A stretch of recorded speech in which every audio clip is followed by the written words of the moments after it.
So let us do one quick example of a neural network. So we will have inputs and weights and bias terms, and this is how a neural network will be defined. So let's say my inputs are 1 and -1. So my first term would be 1 into 1 times plus -2 into -1 plus the bias term 1, right? 1 times 1 plus -2 times -1 plus the bias term 1. So the output is 4. Then there is the activation function, that is 1 by 1 plus e to the power minus z. So z is 4. So that is 1 by 1 plus e to the power minus 4, which is whatever 0.98. So the output of this particular neuron is going to be 0.98. And similarly, if this is -2, then the output of this neuron is going to be 0.12. Then you may have weights there and their activations there, so you can compute the outputs there, you can compute the outputs there. So far so good. Now if I have a different set of inputs, so here I had the output 0.62, 0.83. So you can say that this function from 1 comma -1 is computing the output 0.62, 0.83. Similarly, if I have a different input like 0, 0, let's say the function is computing 0.51, 0.85. So in this very small example, tiny example, you can say it's a function from r square to r square, and the function from 1 -1 is 0.62, 0.83, the function from 0, 0 is 0.51, 0.85. And you can say that a different set of parameters will define a different function. So I have a function and I have the parameters for it, which are all the weights and all the bias terms.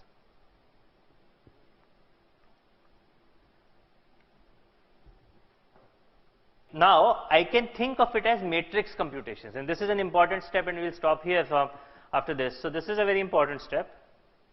You can say that this particular neuron is 1 comma -2, and this particular neuron is -1 comma 1. And what is the computation I am having when my input is 1 comma -1? My input, it's 1 in times 1 plus -1 times -2. Similarly, it's -1 times 1 plus 1 times -1. So basically you can think of it as matrix multiplication. Now I would pause here. This is an important step, because at least I get very confused with linear algebra. How many of you have taken a linear algebra course? A fair number of you. So that is good. So you will have an easier time visualizing this. But for others, this is the time that you just memorize this and move on. So you can think of the first layer of neurons as a W matrix, where each row represents one neuron. Each row represents the weights of one neuron. And finally, I am going to multiply it with the input 1 minus 1. So then if I compute the row times column and take the sum, I will exactly compute the weighted sum of inputs. But of course, I have to also add the bias terms. So I will add the bias term separately. So before the activation, all the computation of a layer of neurons, not one, but the layer of neurons, can be represented as Wx plus B.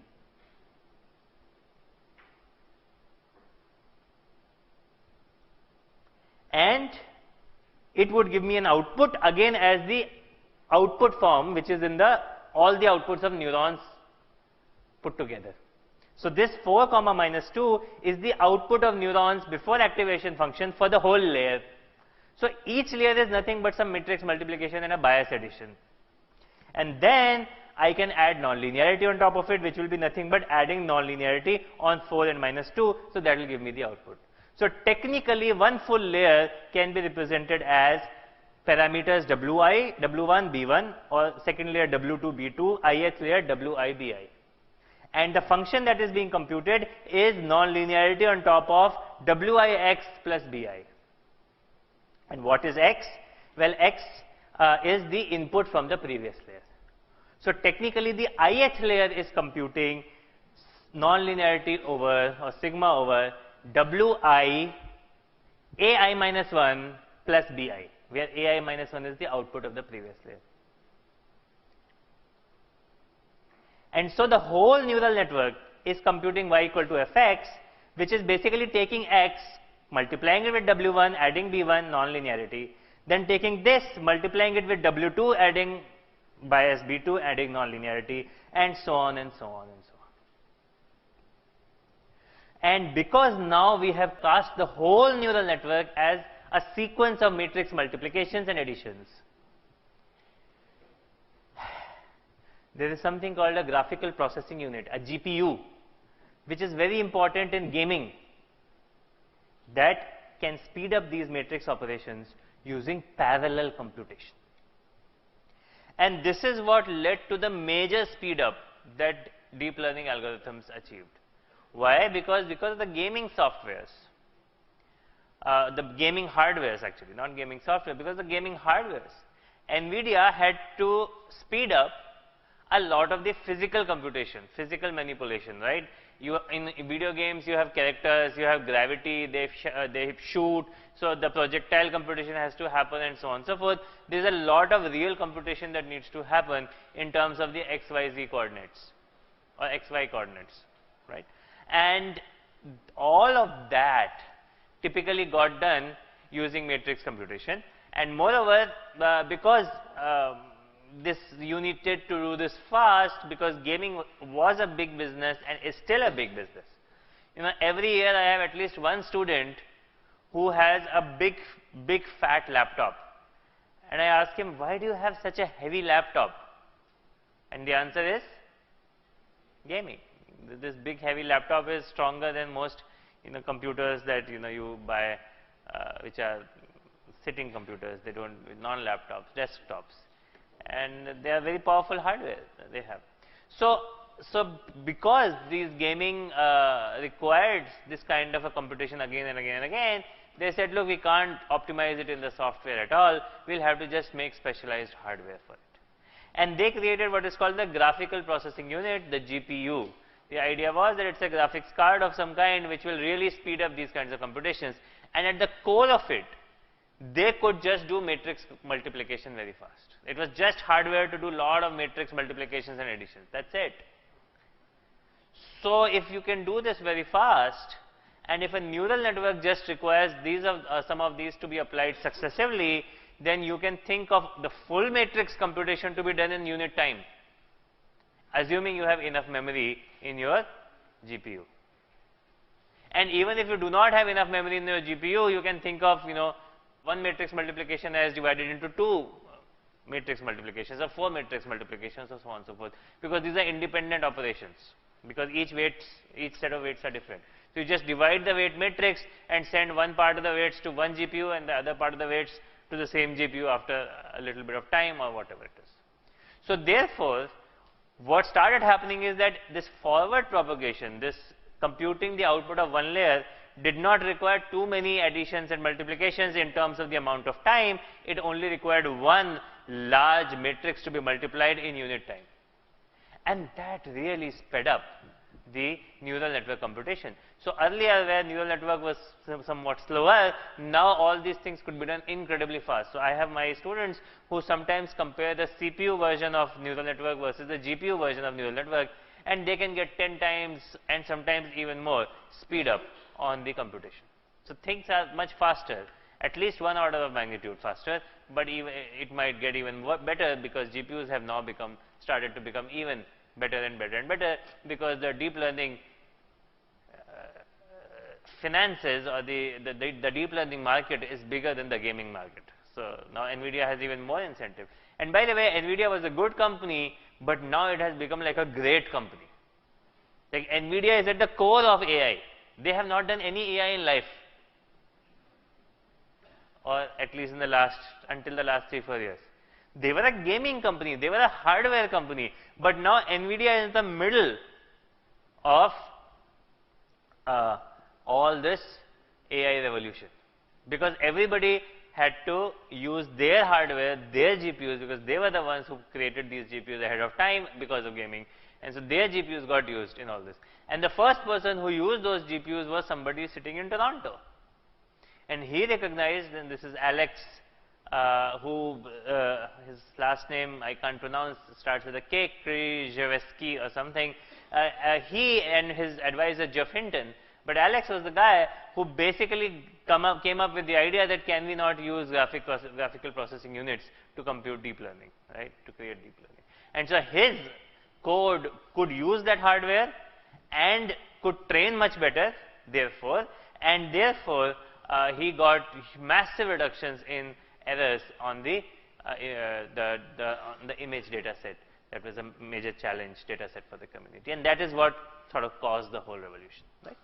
So, I mean, NVIDIA has become so central that when PM Narendra Modi was interested in learning more about artificial intelligence, he did not call Jeff Hinton, he did not call Andrew Ng, he did not call the CEO of Google or Microsoft or their AI heads. He called Jensen Huang, the CEO of NVIDIA, to talk about AI. So, and Jensen was honest. He said that he was a nice guy. The point is, he realizes who he is. He also realizes he's in the middle. He is making the most of it. He is getting NVIDIA from wherever it was, which is good, to a great company. All of that is awesome. And he also recognizes the importance that NVIDIA plays, of the role that NVIDIA plays in the context of AI. Okay. So this is a small story, but let's come back to the topic at hand. We were trying to classify an image into a digit, okay? And now we have basically created our neural network. This is the input layer. Input layer was 16 cross 16, so 256 dimensional layer, input of zeros and ones, and eventually we want to produce an output. And we have discussed that we want to produce an output which is a probability distribution which is 10 dimensional. For now. Now, unfortunately, if you see the way we have organized our computation, these are sigmoids. They may output any number between 0 and 1. They don't have to be normalized to 1 for the different 10 outputs. But more importantly, they may not be sigmoids. They may be tan-H's, they may be ReLUs, they may be anything in the middle, because we can't be married to a certain activation function. We want to create the general version of the neural network. So what do we do? Okay? And so the general approach that most neural network designers take is that they say we will let that computation be in any general form. So it could be any number between minus infinity to infinity as the output of the neural network. We will assume that. But then at the end, we will put in a specialized layer to convert that representation into the output representation, right? So suppose my general representation is Z1, Z2, Z3 up to Z10 or Z0, whatever, and I want to convert the Z1 into Y1, a Z2 into Y2, and a Z3 into Y3, such that this Y is the probability distribution. Then I have to think about this non-linearity sigma, which would achieve it, right? What should be that sigma function? So ordinarily we will put in a sigmoid, and if we put in a sigmoid, y1 would be between 0 and 1, y2 would be between 0 and 1, y3 would be between 0 and 1, but it may not necessarily sum to 1, and moreover zi's may not be easy to interpret because they are coming from some complex combination of the network, and we don't know what is going on and why is it producing a large number. Right? Well, we still don't know whatever happens. But let's say we want to enforce that these probabilities sum to 1. Then it's not very hard to do this. And the way we are going to do this is what is called the softmax layer. And in the softmax layer,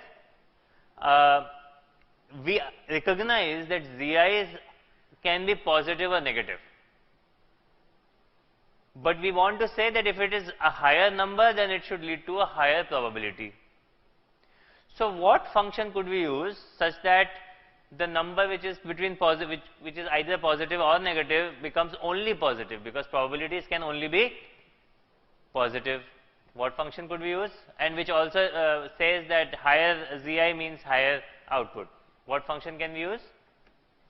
Exponent. Very simple. So we will just do e to the power z. So when we do e to the power z, if z1 was small, we will get a small e to the power z1, z2 was larger, it will get larger e to the power z2. If it is negative, it will still be positive. If it is positive, it is positive. Moreover, we want these numbers to sum to 1. So what can we do? Normalize. So just add them and then divide. Right? So send it back and divide. So that creates our y1. And this function is called the softmax function. Okay. So whenever you see a softmax function, assume that lots of inputs are coming between minus infinity to infinity, and they become converted into a probability distribution of the same dimensionality. That's the job of the softmax function. And moreover, you may ask, why is it called the softmax function? And the answer is simple. You know, we essentially want to do max. What do we want to say? We want to say that output the digit which has the highest z1, or highest zi. That is what we want to do. But eventually, we can still do that. We can still actually do the max function there. There is nothing wrong with the max function. Even though it is not differentiable completely, we can do what is called subgradients, and we can even differentiate it. But softmax is a differentiable version. It's a softer version of the max function. We are not simply saying that you are the max. We are saying you are 0.8 the max, you are 0.2 the max, and so on. So it's sort of like a softmax, softer version of the max. It is still monotonic and it is non-local, because the softmax output depends on all zi's, not just the individual